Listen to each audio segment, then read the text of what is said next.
Actually, hindi ganito yung result, no? Ang result, the Son is co-creator of the Father.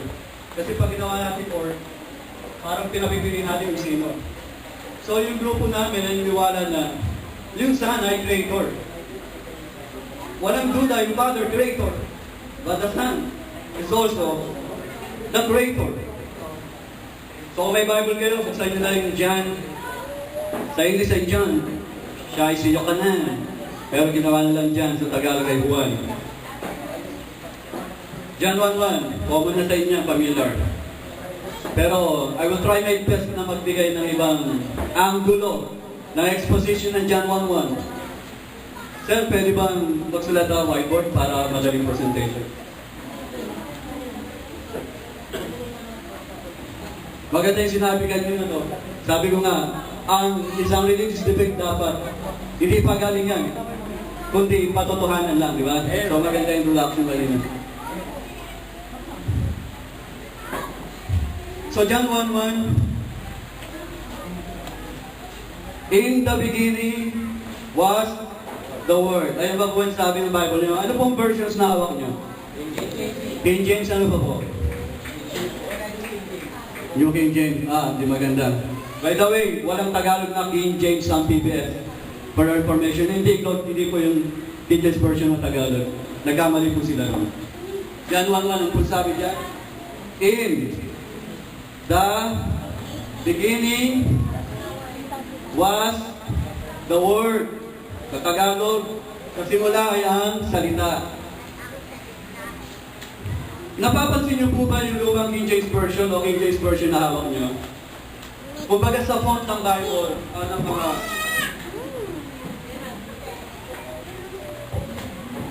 italics yung dahil definite article, napapansin niyo po ba?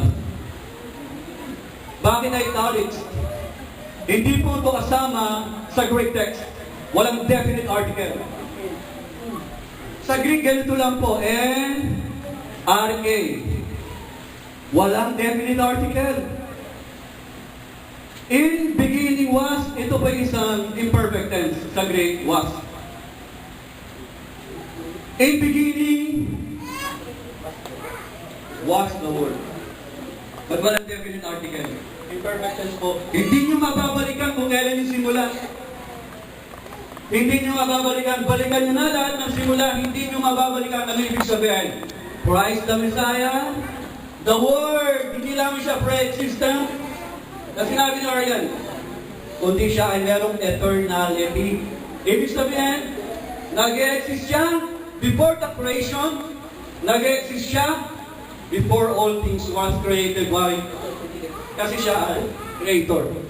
In beginning was the Word. Imperfect tense yan. Wala yan definite article. Hindi mo mababalikan kung kailan siya nag-exist. Bakit? Kasi siya ay creator. Sabi sa English version, in the beginning, walang da. In the beginning was the Word.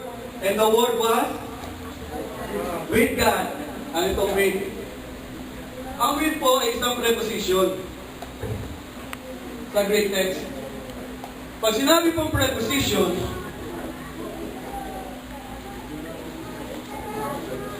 pros with, ano ba, gagawa tayo ng box. May bola. Ito yung bola.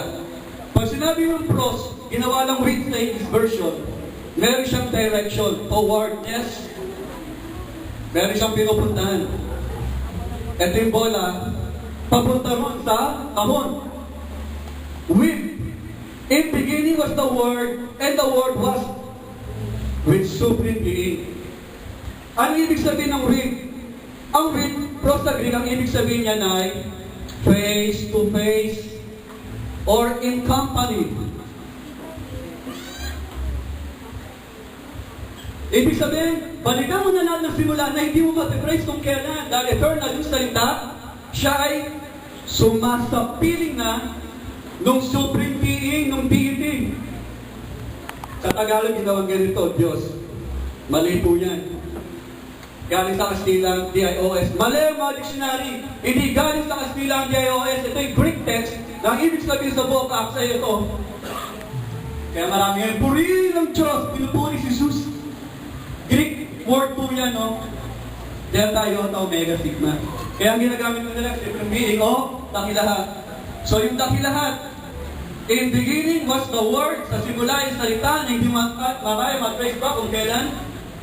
At ang salita ay face-to-face in company with the Supreme Being. Ano ibig sabihin? Person yan. Kasi face-to-face harapan sila At ang gamit ni Aristotle ng preposition approach, meron yung essence ng intimacy. Relationship. Ibig sabihin, meron two distinct person. The Word na nag-manifest sa flesh, incarnation, karne, nagpasok sa laman, sa verse 14, na isang persona. In beginning was the Word, and the Word was with God. Yes, ito na. The Word was God, Supreme Being, Himself. Emphatic po yan sa Greek text. The Word was Supreme Being, Himself. Ayan pong arrangement sa Greek text. Yung Logos. At itong Logos na to, na Word, hindi pwede bigay interpretation yan ng Hellenistic. Iba yun. Iba yung word yun. Hindi pwede interpretation mga ibang mga philosopher noon. Bakit? Kasi ito ay distinct, unique. Kay John, iba na ibig sabihin yan. Yung Logos na yan, nag-incarnate.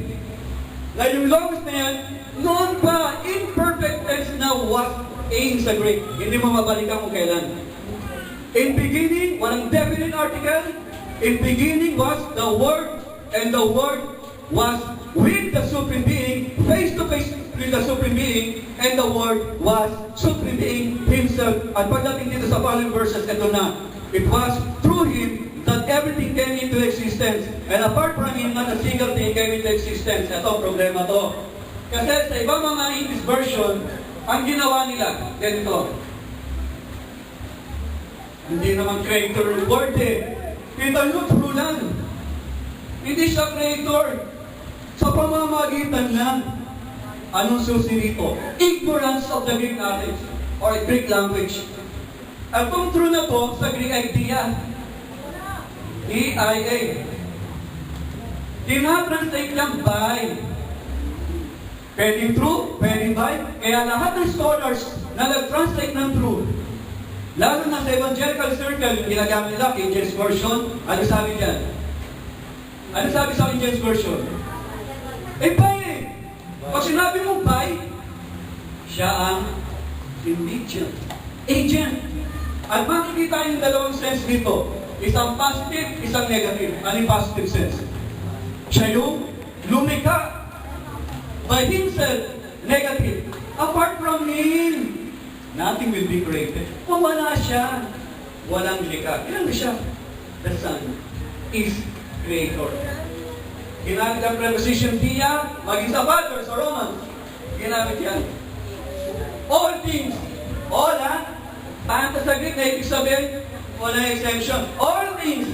Nakikita, hindi nakikita, kinakailangan mo yung microscope, o malayo ang distansya, kinakailangan ng telescope. All things were created by Him. Preposition. Lahat ng bagay ay nilikha niya. Siya ang lumikha ng lahat ng bagay. Ang Son po ay creator. Hindi siya subordinate sa Father pagdating sa creation. At maliwanag yan, maging sa mga philosophy noon, nung nagbabalatan na mga sinasabi Kristiyano, Messianic, at ibang mga filosofiya noon, maging sa Colossians, binanggit na yan ni Pablo. Gusto nyo pang ibahin Binagsakan sila ni Pablo ng 3 prepositions sa Colossians 1:16. Wala nang result. Lahat na ng bagay. 3 preposition na. Created by Him, in Him, and for Him. Para din sa Kanya. Bakit? Siya ang lumikha para sa kanyang mga bagay, at siya rin ng goal purpose pupuntahan ng lahat ng mga bagay. Walang exemption. Siya ay creator. So, sa John 1:1 maliwanag yan. Kung may Greek text ka, at meron ka information sa Greek, maliwanag yung diyan ng preposition, all things were made by Him. Lahat ng bagay ay nilikha niya. Hindi siya instrumental lamang, hindi instrumentative ang diya. Sa John 1:3, ito ay source, siya ang pinagbulan. Kung wala siya, wala kayo rito, walang pulong kahoy, walang gumano doon, nakita nyo sa paligid, Wala lahat, kahit yung araw at liwanag na binibigay nito. Lahat siya ang lumikha. The Son is co-creator of the Father. Thank you.